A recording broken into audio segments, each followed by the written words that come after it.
हाय सांग मैंने जय जगन्नाथ चलता आज गोटे नुआ रेसिपी बनइबा नुआ रेसिपी कौन बेस किसी हाईफाई रेसिपी मो चैनल रे मिलबनी कहीं आम मिडिल क्लास फैमिली एत हाईफाई रेसिपी कौटू आणिकी अपलोड करी तो जहाँ मु घरे करे सेटा ही बनाए तो से देखो मसूर डाली 2 घंटा आगु भिजे देती बेस नुह गोटे मुठा मसूर डाली तो ताकू मु भिजे सारी भिजे सारापर धोई धाई कंचा लंका रसुण जीरा देकी बाटी नहीं आसली तादे लुण हलदी आउ लंका गुंड टे पकई गोलैकी थोईदेली कहीं पिला मैंने कहले मामा बहुत दिन है आईष ही खाओनी जेहेतु मंगला ओषा या पुणी कार्तिक मास चलो तो आईष खाओनी तो साधारे किसी भल बना तो से मुझे माछ बेसर बनाती सेमती मसूर डाली गोटे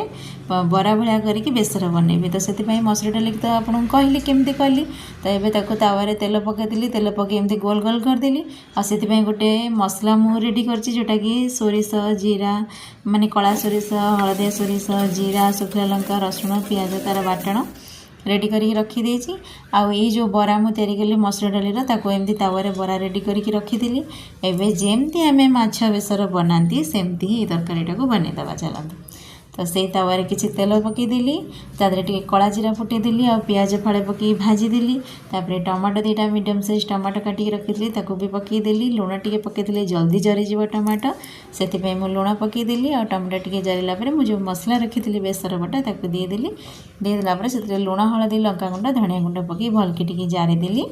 तापर टे आवश्यक मुताबक पानी दे देखिए अधा ग्लास खंड ताको आउटे आम कषिदबा पानी मरला जितकी पानी आमको झोल दरकार से पानी दबा आ मसूर बरा गुड़ा पकईदबा 5 मिनिट फुटेदबा आ लास्ट मुझे धनिया पत्र पकईदेली रेडी होगला आमर टेस्टी टेस्टी मसूर डाली बरा तरकारी जदि आपण मानक भल लगे ताले निश्चित लाइक शेयर और सब्सक्राइब करेंगे आ निजे